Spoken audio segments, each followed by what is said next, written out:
Welcome to Burlap Teachers. Enjoy the video. Start by assessing the tape and surface carefully for material compatibility. Test removal on an inconspicuous area before full treatment to avoid damage.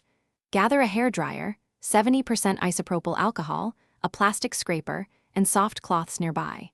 Warm the tape with a hairdryer for about 30 seconds from 6 inches away to soften the adhesive. Hold the plastic scraper at a 30-degree angle and gently lift the softened edge to begin peeling.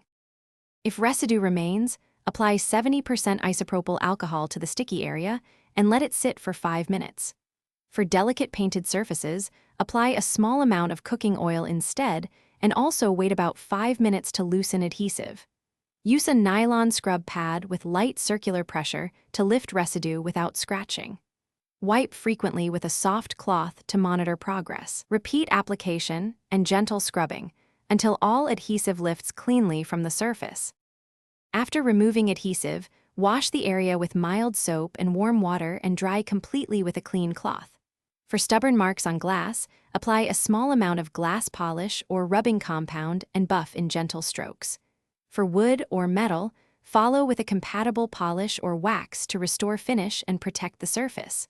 Always ventilate when using solvents and test products first. To prevent future problems, store tape in a cool, dry place and use painter's tape on sensitive edges.